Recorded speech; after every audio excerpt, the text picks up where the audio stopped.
ఓం వేమన పద్యరత్నాలు అనే శీర్షికన మనం ప్రతిరోజు 1-2 పద్యాలు చెప్పుకుంటూ ఉన్నాం.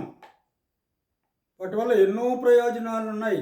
లోకం యొక్క రీతి ఏ విధంగా ఉన్నదో మరి అతడు ఆ వేమన మనకందరికీ కూడా చెప్పాడన్నమాట. వాటిని మనం శ్రద్ధగా ఆచరణలోకి తీసుకోగలిగితే మనం కొంత సమాజానికి సేవ చేసిన వాళ్ళం అవుతాం. తల్లిదండ్రులందు దయలేని పుత్రుండు పుట్టనేమి వాడు గిట్టనేమి, పుట్టలోన చెదలు పుట్టవా గిట్టవా, విశ్వదాభిరామ వినురవేమా. చాలా చక్కటి పద్యం. ఇది చాలా అవసరం కూడా.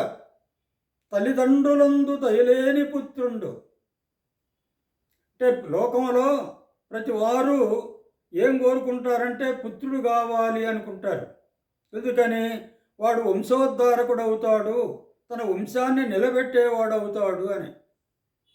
మరి అమ్మాయిలు కలుగుతూ ఉన్నా కూడా 2-3 అమ్మాయిలు కలిగిన తర్వాత కూడా ఇంకా పుత్రుడు కావాలని 4-5 ఆడపిల్లలు కన్న తర్వాత కూడా పుత్ర వ్యామోహం తగ్గదన్నమాట. ఎందుకు ఆ విధంగా అంటే మనకు ఈ వేదం ఏమి చెప్తుందంటే, శాస్త్రాలు ఏమి చెప్తున్నాయంటే, పుంనాంనః నరకాత్ త్రాయతే ఇది పుత్ర. పుం అనే పేరు కలిగినటువంటి నరకము నుండి కాపాడువాడు పుత్రుడు అని. ఎందుకనంటే పెద్దలకు మనకు పెద్ద పండగలు, దాని తర్వాత ఇంకా తీర్థయాత్రలు అవి చేసేటప్పుడు ఆ నదుల్లో మరి పెద్దలకు మనం ఈ పిండ ప్రదానం చేస్తూ ఉంటాం అన్నమాట. ఎందుకంటే అది తల్లిదండ్రుల పైన దయగలిగిన వాళ్ళు పుత్రులు చేయాలి అని మన శాస్త్రం చెబుతుంది. అలాంటి పిండ ప్రదానం చేయకపోతే తల్లిదండ్రులకు నరక ప్రాప్తి కలుగుతుందట. ఆ పిండ ప్రదానం చేస్తాడు కాబట్టే పుత్రుడు పుంనాంనః నరకాత్ త్రాయతే ఇది పుత్ర అని అంటారు. అందువల్ల ఇక్కడ ఆ పుత్రుడు కావాలా? నిజమే, పుంనామ నరకాన్ని నుండి కాపాడుతాడు. మరి అసలు బ్రతికున్నప్పుడే తల్లిదండ్రుల యందు దయలేకపోతే మరి చనిపోయిన తర్వాత పున్నామ నరకం ఒకటి ఉంది, దాన్ని కాపాడుతాడు అనేది ఏముంది? అదే చెప్తున్నాడు ఇక్కడ. తల్లిదండ్రులందు దయలేని పుత్రుండు. మనం ఎంతోమందిని చూస్తున్నాం లోకంలో. తల్లిదండ్రులు వదిలేశారు, వాళ్ళ దగ్గర ఉన్నటువంటి ఆస్తులు లాక్కున్నారు. ఇళ్ళు, వాకిళ్ళు, పొలాలు, పుట్రలు, డబ్బు, బంగారం వగైరా వగైరా. దాని తర్వాత ఏం చేస్తున్నారు? ఎక్కడో అనాథ శరణాలయంలో వదులుతున్నారు, మరి ఎక్కడో వృద్ధాశ్రమాల్లో వదులుతున్నారు. మరి ఆ మాత్రం డబ్బున్న వాళ్ళు కట్టేసి తను ఏదో కొంత డబ్బు ఉంది కట్టేస్తాం, వాళ్ళైనా అక్కడైనా బాగుంటారు లేని. మరి అది కూడా బరువు అనిపించుకున్న వాళ్ళు ఏం చేస్తున్నారు? ఎక్కడైనా సత్రాల్లో వదిలేసి వస్తూ ఉంటారు. మరి ఆ విధంగా కాకుండా తల్లిదండ్రుల యందు దయ చూపాలన్నమాట. నువ్వు తింటున్నావు, నీవు, నీ భార్య, నీ పిల్లలు తింటున్నారు. ఆ ముసలోళ్ళు కూడా 2 మెతుకులు పెడితే సరిపోతుందన్నమాట. అదే దయ అంటే. ఆ పాతకాలం అంతా కూడా, మా చిన్నతనం అంతా కూడా ఇంట్లో మరి తాత ముత్తాతలు కూడా ఉండేవారు. వాళ్ళందరితో కూడా కలిసి మరి తల్లిదండ్రి పిల్లలు మందలిస్తే వాళ్ళు చేరదీసేవాళ్ళు పిల్లల్ని, వాళ్ళు పుచ్చగించేవాళ్ళు. మరి వాళ్ళు లోకరీతిని పిల్లలకు చెప్పేవాళ్ళు. మరి అలాంటి పరిస్థితి ఇప్పుడు లేదు. పరిస్థితి మారుతుంది రోజు రోజుకి. తల్లిదండ్రులను ఎక్కడో వదిలేస్తున్నారు. ఆ విధంగా వదిలేయకూడదు అంటున్నాడు. తల్లిదండ్రులందు దయలేని పుత్రుండు పుట్టనేమి వాడు గిట్టనేమి.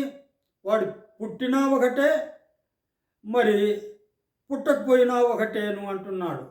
పుట్టి చనిపోయినా ఒకటేను అని చెప్తున్నాడు అన్నమాట. దానికి ఉదాహరణ ఏమంటున్నాడు? పుట్టలోన చెదలు పుట్టవా గిట్టవా.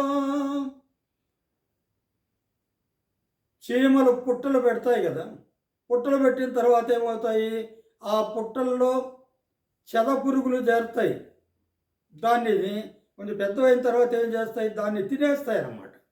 ఆ పుట్టను తినేస్తాయి. అదేవిధంగా పుట్టలోన చెదలు చెదలు పుడుతుంది, అదే అవి పుడతాయి, అవే తినేస్తున్నాయి, అవే చనిపోతున్నాయి. ఆ విధంగా తన కన్న తల్లిదండ్రుల్ని మరి ఆదరించినటువంటి వాళ్ళు పుట్టలోని చెదలు లాంటి వాళ్ళు అంటూ ఉన్నాడనమాట. విశ్వదాభిరామ వినురవేమ అని. మరి ఇలాంటివన్నీ కూడా మనం అంటే లోకంలో అందరూ ఈ విధంగా ఉన్నారు కాదు. లోకంలో ఎంతోమంది తల్లిదండ్రులను కన్న తల్లిదండ్రులను దేవతల్లాగా పూజించే వాళ్ళు ఉన్నారు. ఎందుకంటే మన వేదాలు కూడా ఇవే చెప్తున్నాయి కదా, మాతృదేవోభవ పితృదేవోభవ అంట అన్నమాట. ఆచార్య దేవోభవ అతిథి దేవోభవ అని. వీళ్ళందరినీ తల్లిదండ్రుల్ని దేవతల్లాగా చూడండి అంటాడు. నమాతు పరం దైవతం అంటారు. తల్లిని మించిన దైవం లేదు అంటాడు. మరి తండ్రి తన చేతితో పిల్లవాడిని పట్టుకొని మార్గాన్ని చూపుతాడు అని కూడా చెప్తారన్నమాట. అలాంటి ఆ తండ్రిని మరి వదిలేసిపోతూ ఉంటారు. కారణాలు అనేకం. పెళ్లి చేసిన తర్వాత భార్య మాటలు విని వాళ్ళను వదిలిపెట్టిపోయేవాళ్ళు ఉంటారు. దాని తర్వాత ఏసరించుకుంటారు. ఈ జాలి లేనటువంటి కొడుకు పుట్టి ప్రయోజనం ఏమున్నది, చేస్తే మాత్రం నష్టం ఏముంది అనే ఉద్దేశంలో మరి చెతలు లక్షల సంఖ్యలో పుడుతూ ఉన్నాయి, అవే నశిస్తూ ఉన్నాయి కదా అని ఉద్దేశంతో చెప్తున్నాడు. మరి ఈ పద్యం నేటి పిల్లలకు చక్కటి సందేశం. దీన్ని అందరూ కూడా పాటిస్తే లోకంలో అశాంతి ఉండదు, తల్లిదండ్రులు క్షేమంగా ఉంటారు అని మరి నమ్ముతూ ఉన్నాను. ఓం తత్సత్.